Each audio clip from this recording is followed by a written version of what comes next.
Let's debunk the debunkers with evidence. The time has come to dismantle the arguments of the skeptics with evidence.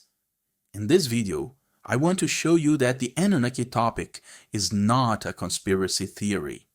This subject comes from real scientific and archaeological discoveries. I want to show you that this topic is not widely disclosed because the scientific, historical, and sociological truths it leads to often come into conflict with theology. Anunnaki is not conspiracy, it is science. Without a doubt, Anunnaki is a fascinating topic, one that breaks barriers in our lives.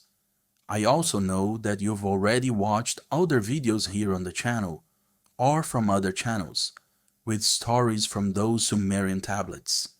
In those tablets, the account of the Anunnaki is written. It is said that the extraterrestrials came from Nibiru to mine gold, and created human beings through genetic engineering to work for the Anunnaki. And I also know that you have questions about what the Anunnaki believed to be superior to them, and what is all this confusion of different information that exists out there. The studies and conclusions of researchers about the Sumerian tablets report several different things. This video and this knowledge is a safe source for you to understand everything that forms the foundation of the Anunnaki topic. What I've prepared here is a lecture.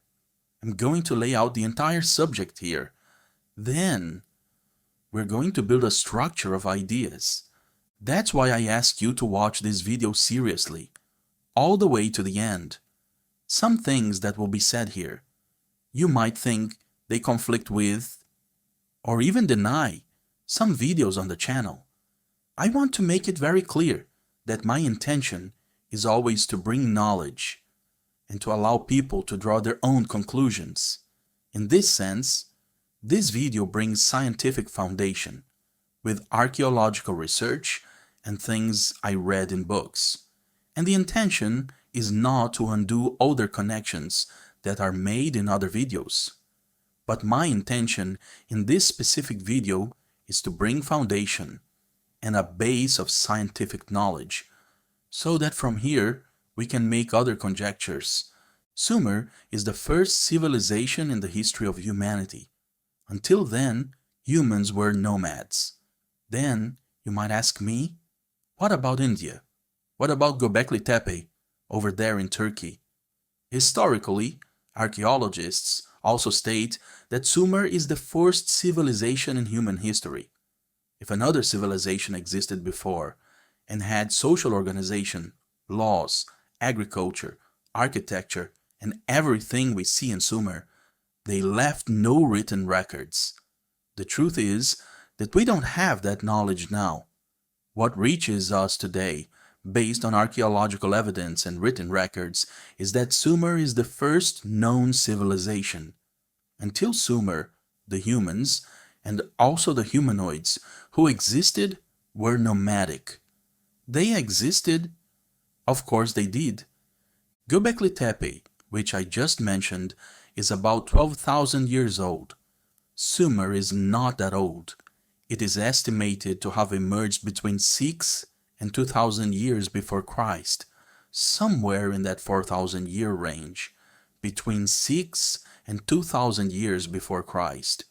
That's when what we call the Neolithic Revolution happens, the beginning of agricultural sedentism, the extraction of water from swamps, the knowledge of cultivating plants, grains, and also livestock.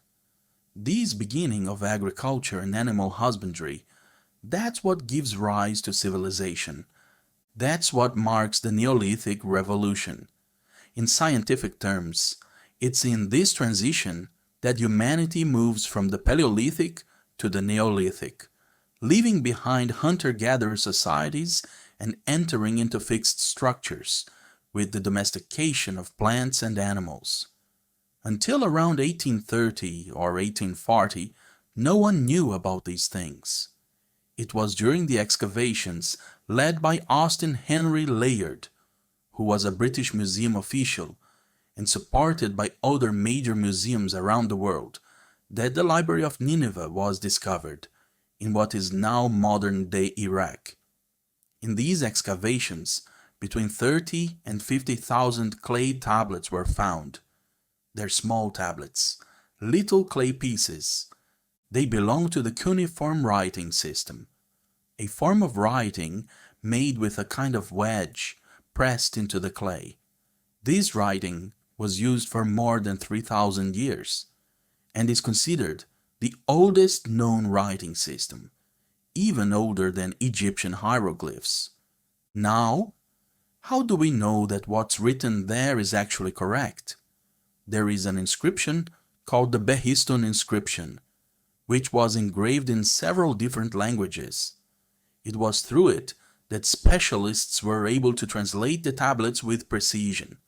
That's what gives confidence in the translation of what's written there. And in those tablets, we don't just find mythological documents or texts about the Anunnaki.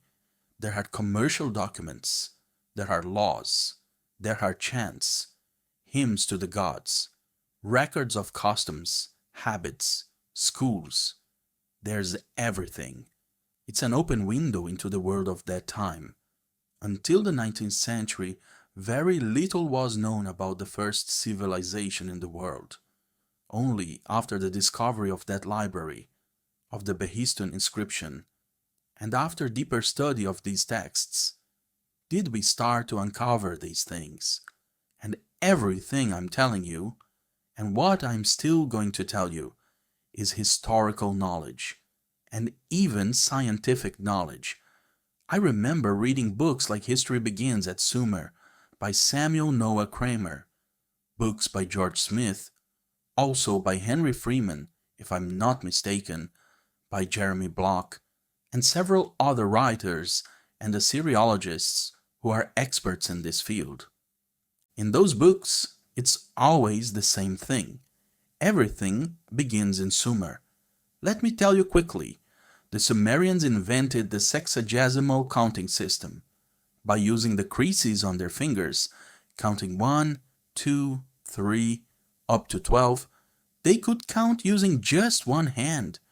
That made things much easier in trade. They were the ones who counted in 12s and organized time the way we know it today. The day divided into 12 hours, the 12 months of the year, the 12 signs of the zodiac, and so many other applications that we still use today for the number 12, which seems to have something sacred about it. The Sumerians were also the first to look to the skies and try to understand how the stars worked. What was the influence of the heavens over life, over the harvest, the time to plant, the time to reap, the organization of time? Astronomy and astrology were born together with the Sumerians, exactly within that time-counting system I just mentioned. They organized the year into 12 months and 360 days. It was a calendar a bit different from ours. It's interesting to note that many ancient calendars were influenced by that model, like the Babylonian calendar, and even traces in the Hebrew calendar. That shows how much Sumerian knowledge reverberated through many later cultures. The Sumerians were the first to initiate laws.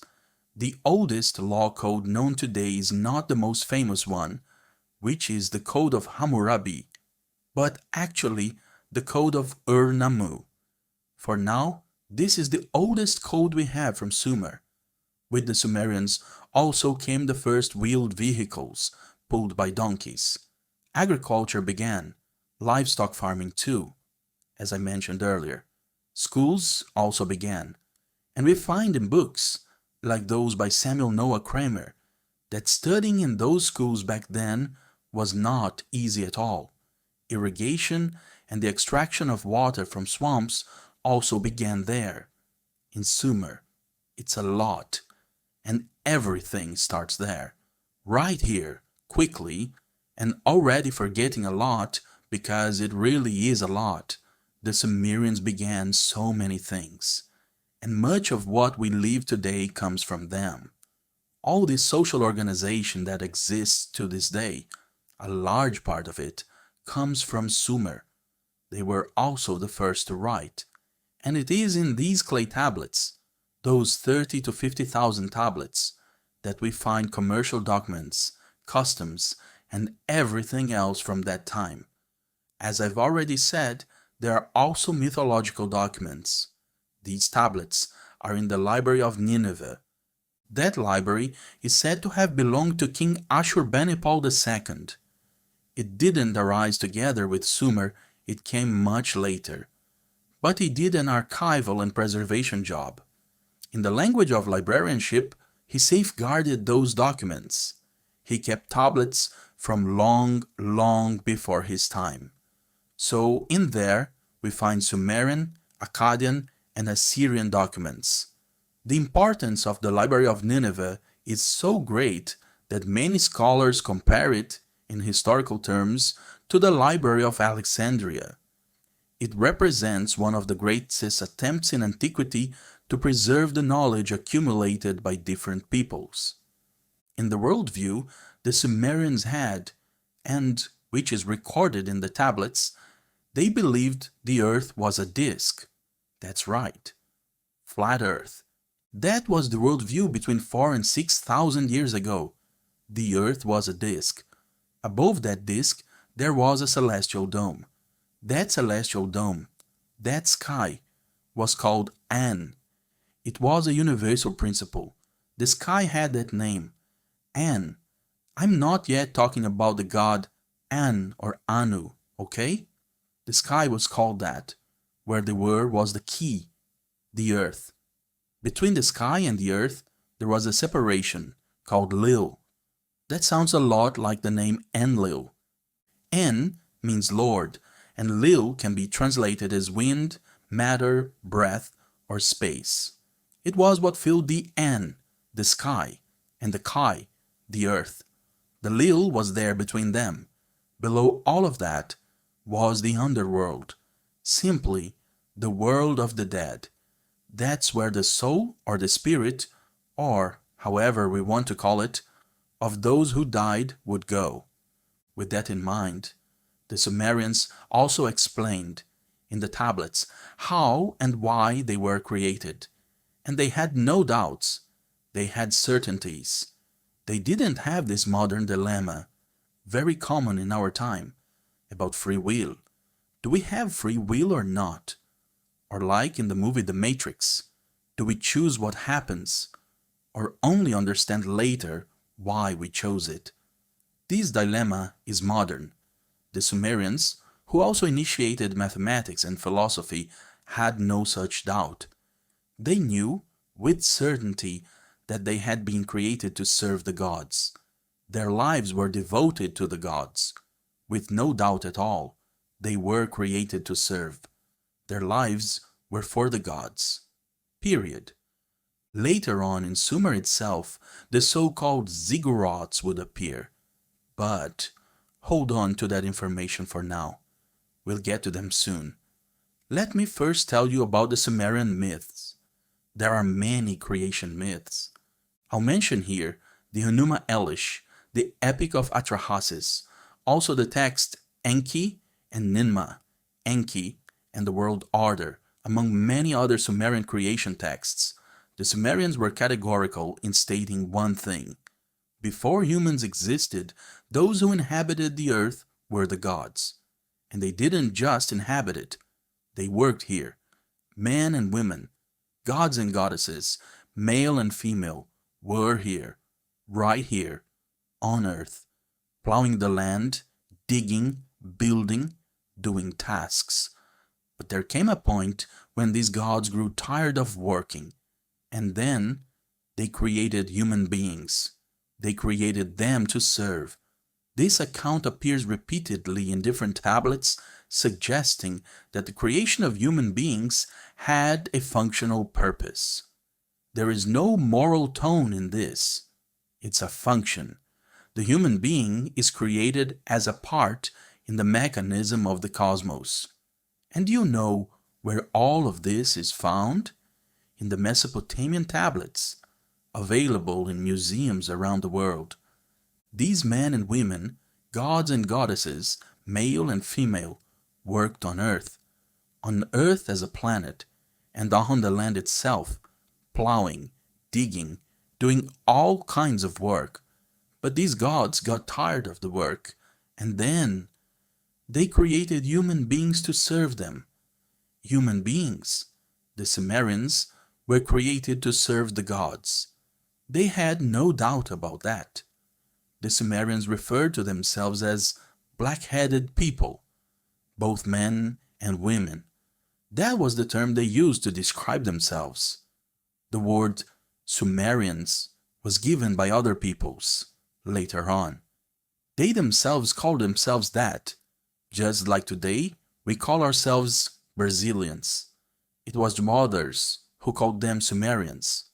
Sumer means land of civilized kings, and it emerged in the region between the Tigris and Euphrates rivers in Mesopotamia. And Mesopotamia, as the name itself suggests, means land between rivers. I hope I'm going slow enough for you to understand historically what all this represents. I really do hope you're paying close attention to what I'm saying. The Sumerians worshipped various gods. There was no monotheism at that time. This worldview, which speaks of An, of Ki, and also of the underworld, where everything comes together, matter, breath, air, the space between earth and sky. This worldview is later personified in Sumerian myths themselves. The gods that appear in Sumerian mythology include the god An, or Anu. It's the same god. An is the Sumerian name. Anu is the Akkadian name. As I mentioned before, the Library of Nineveh came much later than Sumer itself. Its discovery was in the 19th century, sometime in the 1800s. But the formation of the Library of Nineveh's collection happened well after, historically speaking, which means we're going to read texts that call this god An, and others that call him Anu. But it's the same god. The same thing happens with Ea and Enki, and also with the goddess Inanna and Ishtar. It's the same goddess. This variation in names is due to the transition between the Sumerian, Akkadian, Babylonian, and Assyrian cultures, which preserved the same divine characters under different languages and dialects. It's like a mythological translation that followed the expansion of the Mesopotamian civilizations. If you want to search for this, you can go to museums, like the British Museum, and look up Sumerian myths in English.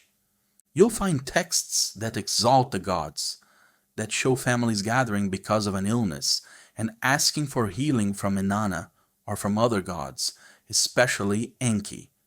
Enki was a god connected to magic, to magical healing, to incantations, and also to exorcism. There are texts in which Enki expels demons, and it's worth noting that, at that time, demon was not an evil spirit. Demon simply meant spirit. That's all. This worldview the Sumerians had did not include the idea of a single god. The gods were sovereign. They made absolute decisions. And this sovereignty of the Sumerian gods is comparable to the gods of other ancient mythologies, like the Greek, the Roman, and even the Norse. Just like the Greek and Roman gods, the gods of Sumer, Akkad, and Assyria were sovereign. And what does that mean? That they weren't good or evil. They simply were. They made decisions. And it didn't matter whether the decision was good or bad. The decision was made. Period. It's just like in Greek mythology. When Zeus decides something, he decides. And that's it. It doesn't matter if it was fair or not, if it was right or not. He simply did it. Same thing with Odin in Norse mythology. So the Sumerian worldview is completely different from the view we have today. As I said, there was no idea of a single god. The Anunnaki are the gods of the Sumerians, the Akkadians, and the Assyrians. And what does the term Anunnaki mean? Many say that Anunnaki means those who came from the heavens to earth. Zecharia Sitchin, for example, supports that idea. But other specialists, especially those more connected to the academic field, say that Anunnaki means the children of the god Anu, or the offspring of the prince. If we stop to think about it, Ki is the earth, Anu is the sky. So these gods, the Anunnaki, being children of Anu, and Anu being the universal principle, the celestial dome, anything that comes from Anu comes straight down from the sky. So, yes, we can also say that Anunnaki are those who came from the sky to earth. Up until now, we haven't talked about aliens, but very soon we will. Before that, I need to keep explaining things to you, because it's important that, from this historical point of view, you understand the following. The Egyptians, who came centuries and centuries later, and other peoples who lived around Sumer, they also had their worship of gods. If we're still analyzing this from a historical, sociological, and archaeological basis, we can't say we're talking about exactly the same gods. That needs to be made clear. And it's also important to remember Göbekli Tepe, that monument built in honor of the gods. But the people who built that didn't write anything down. They left no written record. They didn't form an organized civilization like Sumer did. So, we can't affirm much about them. Another important point. Around 40,000 years ago, long before the Sumerian civilization, humans, and also the so-called humanoids, already worshipped gods. What were those gods? Forces of nature? Supernatural entities tied to the earth? Or, for those who believe in spiritualism, were they spiritual consciousnesses? There's no way to know for sure, but it is a fact that, even before the rise of the first civilization, humans were already revering some form of divinity, and that reverence, that impulse to worship something greater, has endured through time. It runs through almost every people on earth, and is recorded in myths, oral traditions, symbols, and folk documents that have reached us. Now, could Zeus, Odin, and Anu be the same? I have no idea, but hold on to that thought for a while. Let's look at something else now. The Library of Nineveh was discovered, as I've already said, and there is a text called The Descent of Inanna into the Underworld. That underworld, or netherworld, it's not hell, okay? At that time, there was no such concept of hell as we know it today.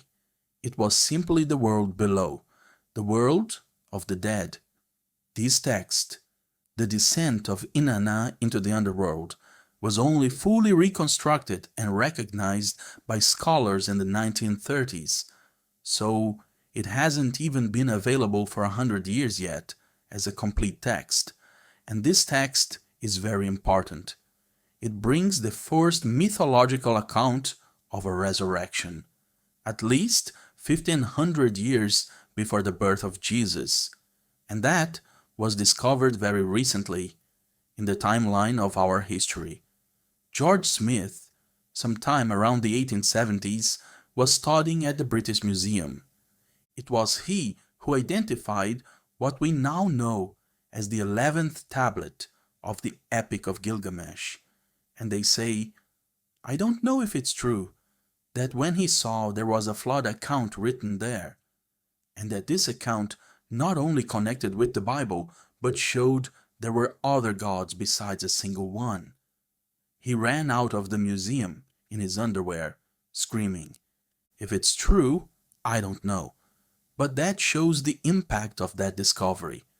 And most importantly, it shows how recent it is in modern history.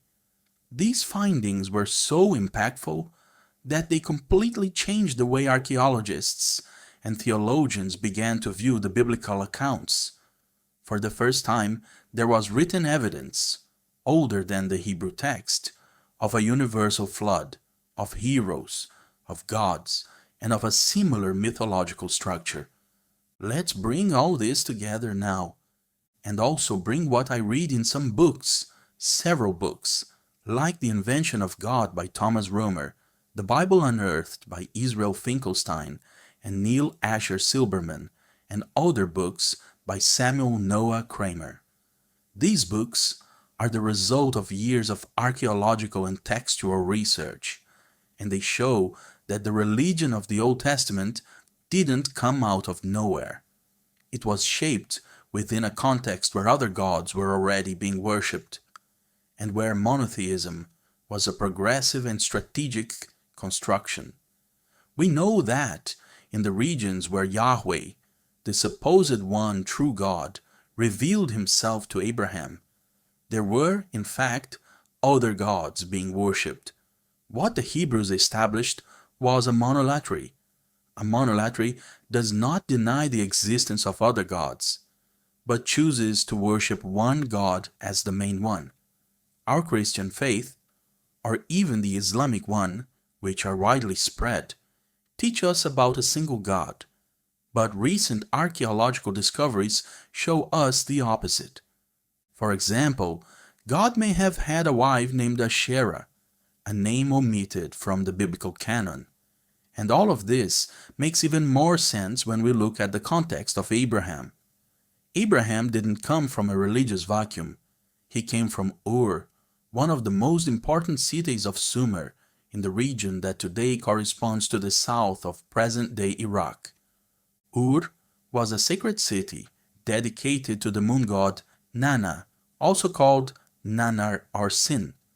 This god was worshipped in two major religious centers of antiquity, the city of Ur itself, where his great ziggurat stood, a kind of stepped pyramid-shaped temple, and also in the city of Haran, farther north, where the family of Terah, Abraham's father, lived for a time.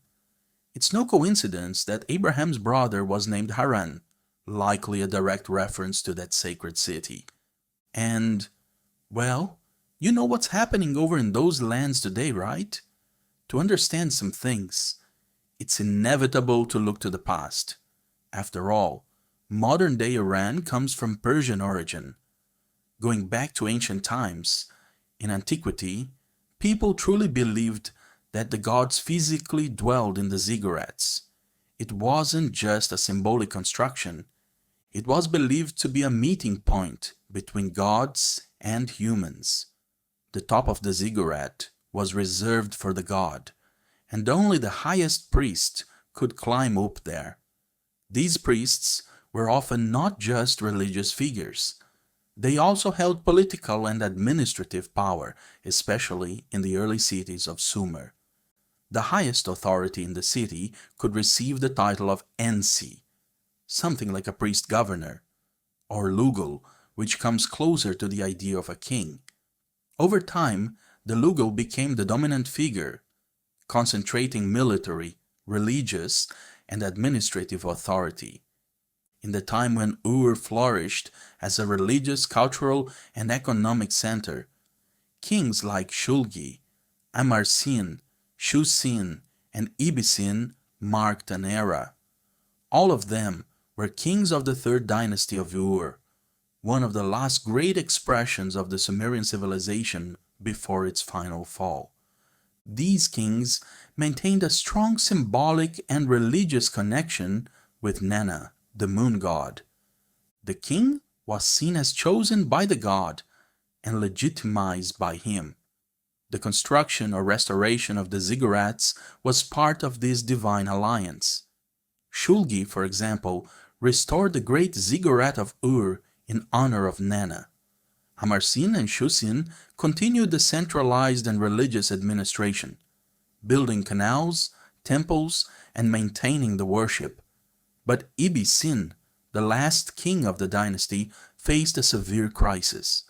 Drought, famine, Amorite invasions, and the collapse of the centralized structure. It was the end of the dynasty and the beginning of a new chapter in the history of Mesopotamia. So, when it is said that Abraham left Ur and walked toward the promised land, we're not talking about someone born in the desert with no context. We're talking about someone who grew up in a deeply theocratic environment, where gods dwelled in temples, where the worship of Nana dominated urban life, and where his father, Terah, was probably a priest, or involved in religious service. When this monotheistic tradition begins to develop, it carries deep traces and marks of a polytheistic past, and that's what modern archaeology has revealed. There are scholarly articles and books on this subject. Up until now, in this video, I've only worked with historical, archaeological, and scientific data. We haven't even entered the field of conspiracy yet. We've already built part of our building, and now we're starting to observe other perspectives around all this. I haven't even talked yet about the Lost Book of Enki, or the Earth Chronicles series by Sitchin, or the planet Nibiru. The truth is, there's no need to even touch on those topics to already see how important these discoveries truly are. We completely change our life paradigm, and the paradigm of planet Earth itself, when we realize that, at that time when it was said there was only one God, in fact, there were several gods being worshipped. One single god gained prominence, and the others were gradually left behind, forgotten. This process of erasing polytheism is something that can be observed in various religious texts, especially during the reform of Josiah in the Old Testament, when worship centered on Yahweh began to gain exclusivity. The worship of other gods was gradually forbidden. It was erased from human history. But today, archaeology and history already have enough material to tell what was left out. People were already studying the Anunnaki, already studying the writings. I mentioned that the text, The Descent of Inanna into the Underworld, was composed, or better said, reconstructed, by scholars only in the 1930s. And why is that? Because these tablets have no order. They are scattered throughout the library. There are between 30 and 50,000 tablets, and only a little more than 10% of them have been translated to this day. Specialists sometimes can't even compose a full text. Sometimes it looks like the story is all in order, and suddenly another part appears that doesn't fit the previous one. That's the case with the Epic of Gilgamesh. In some tablets, it seems that Enkidu died. In others, it seems he didn't. I'm not going to explain that to you here now. There's a video on the channel about the Epic of Gilgamesh. Just look it up. And there will be more in the future. The important thing is to understand the following. These tablets have no order, no chronology, and they are not unambiguous. You can't just pick up a ready-made book and say, here it is. This is the complete story. That's not how it works. You pick up one part here, then another part there, and suddenly one doesn't match the other, and then the puzzle begins. The work of specialists, in that sense, is more like archaeological reconstruction than reading a regular book. It's like assembling a mosaic from ceramic fragments scattered in a field. And that's how the Anunnaki are studied. That's how the Sumerian tablets are studied. That's how real specialists work with this material. Now, arriving at the most recent part of the story, it was in the 1970s that a man named Zecharia Sitchin published a series of books. 7 books, The Earth Chronicles. Sitchin made several comparisons, and he has enormous value for what he did. But Sitchin was not a historian. He had a degree in economic history. If we say he was one of the few who could read Sumerian texts, maybe that's a bit of an exaggeration, because, in truth, he wasn't an academic in the field. He studied economic history, just like I'm not an Assyriologist either. I'm a librarian. I have 2 postgraduate degrees, one of them in philosophy. But I'm not an academic historian. I study this as a hobby, just like Sitchin did. Only Sitchin's work broke with the logic of everything that existed until then. He claimed he could read the Sumerian writings, the Assyrian writings, the original Bible, and that he could also study the Phoenicians, the Hittites, the Hurrians, among other peoples. His theory is laid out in 7 books. The first is the 12th planet, then Stairway to Heaven, and then come the others, which I don't remember all the titles right now. There's also Genesis Revisited, which is a separate book. Years later, he released The Lost Book of Enki. That one is fiction.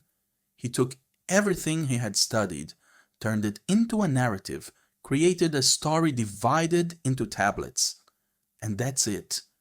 That's the story we're telling here. That's the basis of the Anunnaki movie here on the channel. A narrative story, built as if you were watching a film. And no, this is not pure invention.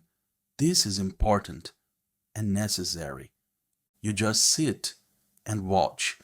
It's not about trying to rationalize every detail. Put the rational part aside for a moment. Just watch and observe how so many things fall into place. See how the genetic experiments that Sitchin proposes actually make sense. Even today, our science is developing things like that. See how the atmospheric problems on Nibiru resemble our own greenhouse effect. Maybe something like that is happening here too. Even if it's fiction, it's a fiction based on real myths. And at that point, it works like a gateway to knowledge, a bridge between imagination and archaeology. If that story hadn't been written in the sensationalist way it was, maybe this subject would never have reached you. Maybe I wouldn't even be here. I myself only started studying all of this because I saw a blog many years ago telling the story of the Anunnaki, and I asked myself, could this be true?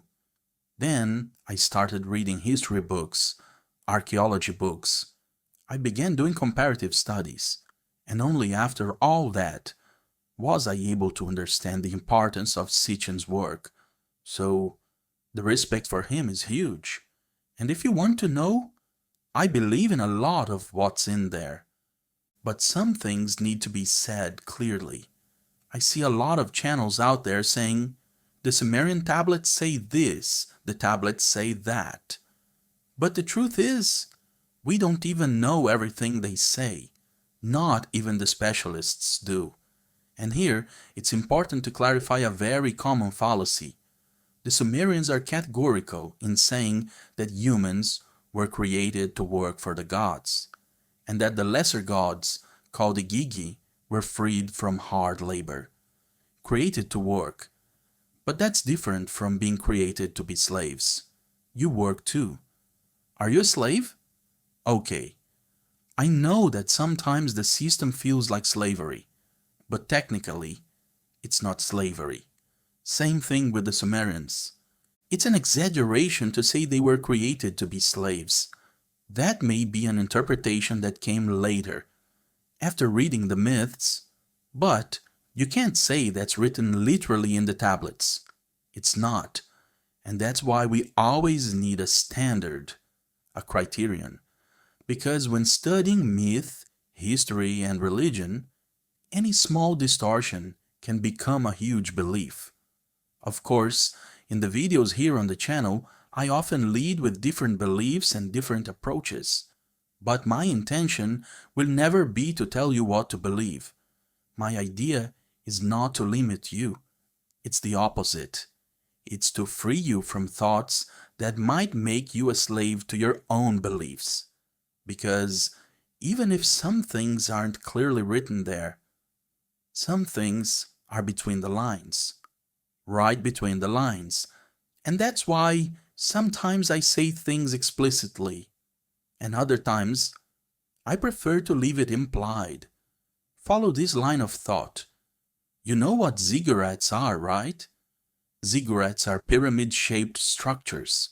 These buildings were created in Sumer, which at that time wasn't a country as we understand it today. Sumer was divided into several city-states, like small independent kingdoms, something similar to what we see today in the United States.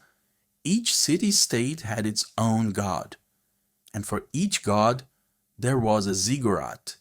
These structures were tall, pyramid-like, and served as sacred temples, the place where that god was worshipped. Let's look at these from an academic and scientific point of view. Each city had a god, and also a priestly class. In the beginning, there was only one priest, but over time, this class grew, and came to include the king, who, by the way, was the political and religious leader of that city. The king and the priest were the only ones allowed to climb to the top of the ziggurat, where, theoretically, there was contact with the gods. This marks the beginning of what would later be called theocracy, government based on divine power.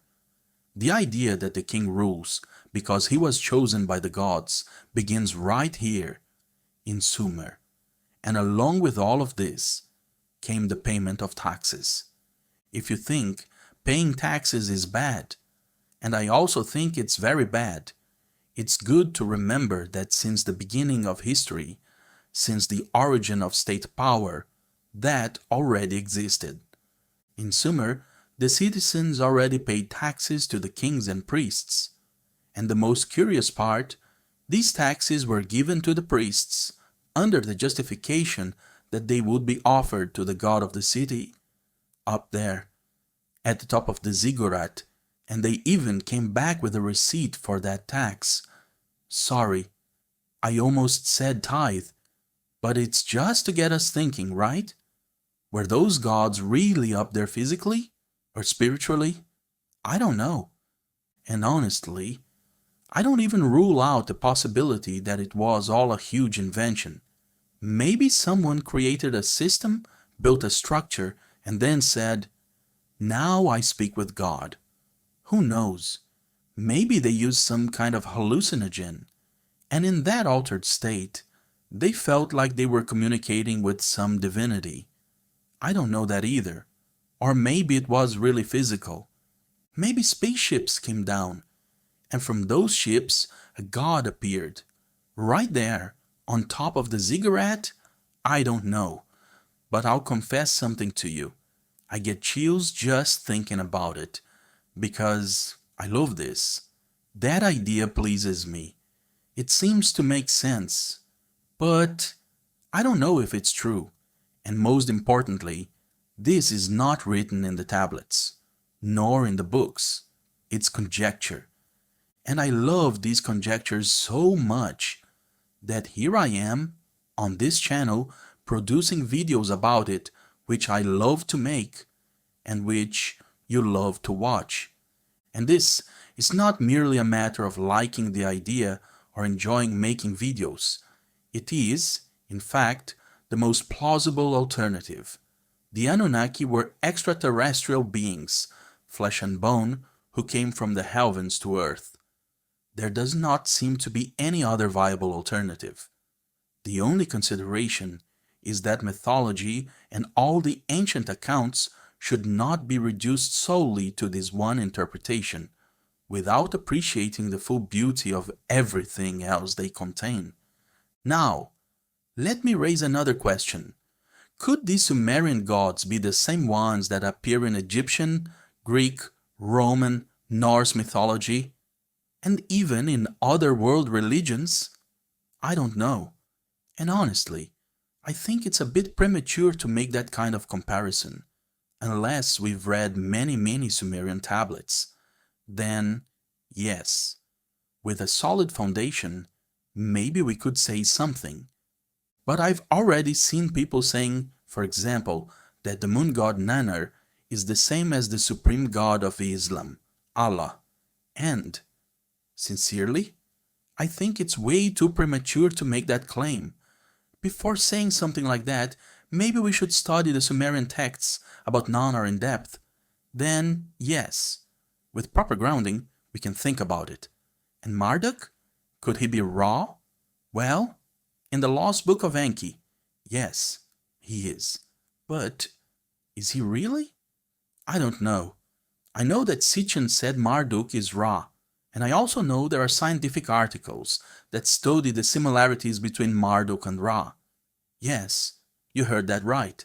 Scientific articles, written by historians and archaeologists.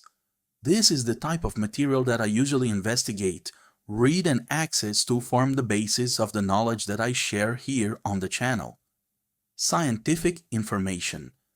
These articles try to draw parallels between the mythological and political structures of Mesopotamian and Egyptian civilizations, comparing, for example, the centralizing role of Marduk in Babylon with that of Ra in Egypt. Now, does that prove anything? Not necessarily, and that's why I love studying these things so much, but to truly study, sometimes we need to leave things open. Because if we set something in stone and say, this is it, we build. But if we build, we lose the foundation of research. We lose the essence of exploration. So when someone asks me in the comments, is it really like that? Is it true? I answer, maybe yes, maybe a number. There's no way to say for sure. Some people often ask me what the Anunnaki believed in. And I need to make this very clear. The Anunnaki didn't believe in anything. All the cultures from our past had no belief in individual gods, in singular gods. They were plural gods. They were gods, in the plural. There was no mention of a single god, no idea of a creative source of all things. The source was in the beginning. It was in An, the cosmic force that united everything.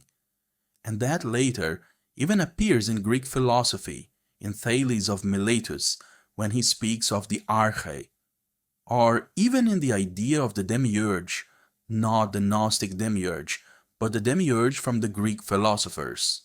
So when someone asks what the Anunnaki believed in, well, from a scientific point of view, the Anunnaki had nothing to believe in.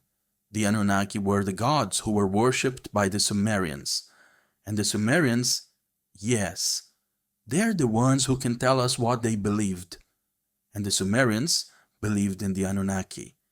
And what about Galzu?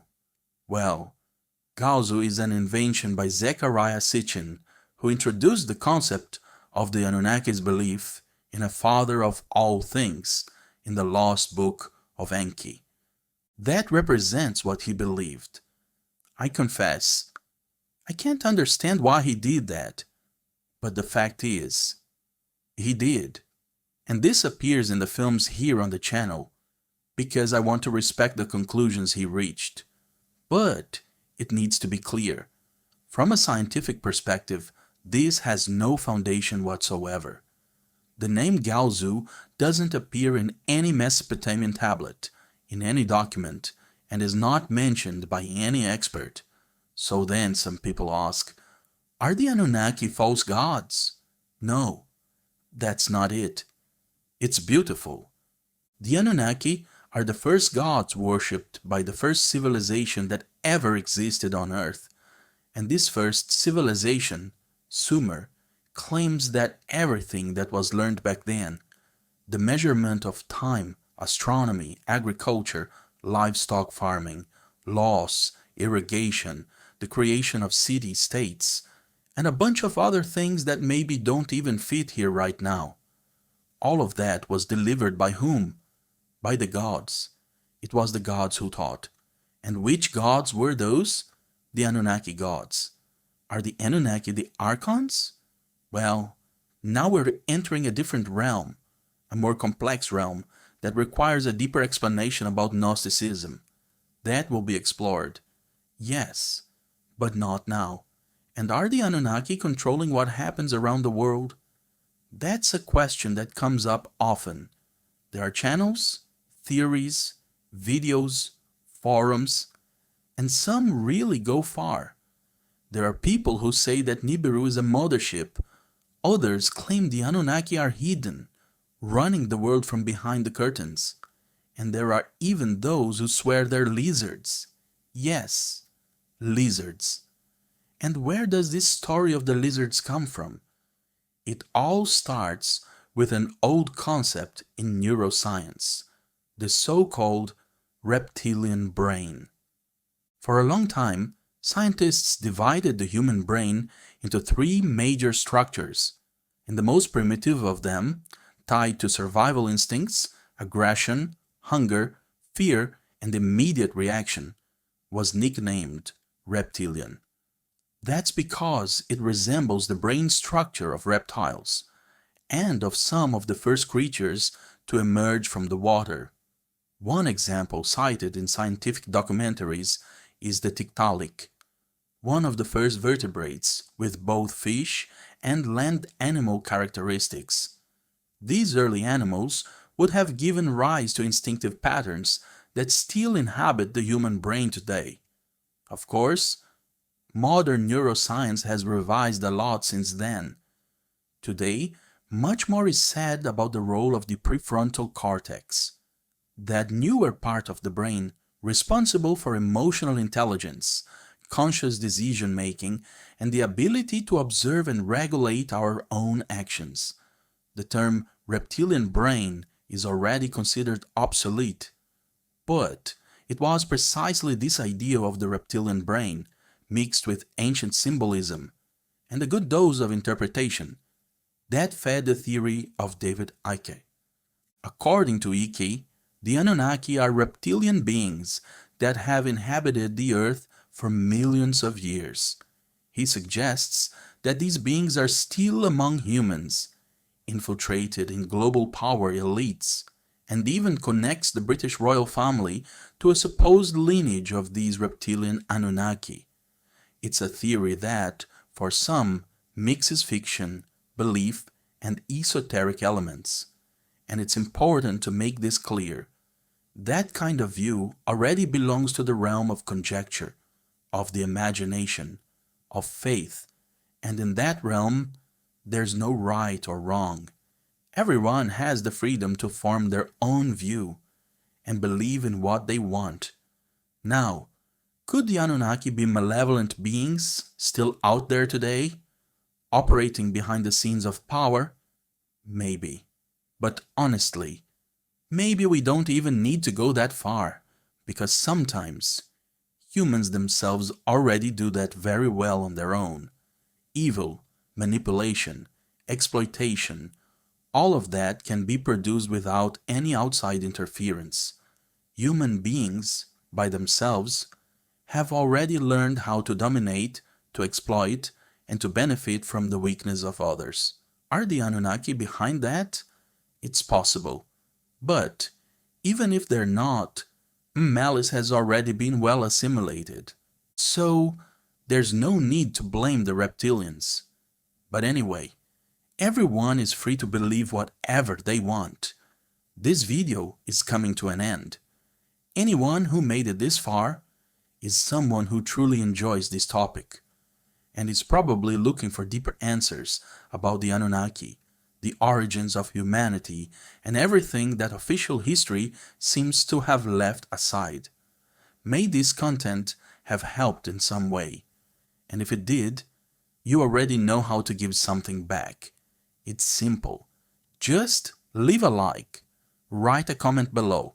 It could be a winking emoji, a smile, a simple hi, anything, and hit the share button.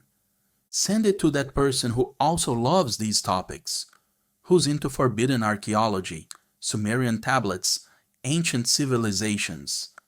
And what does that do for the YouTube algorithm? a lot. The algorithm understands that the video is being watched for a long time, that it's generating engagement, that people are interacting, liking, commenting, sharing. That activates the system and makes the platform say, "This video is good, let's show it to more people."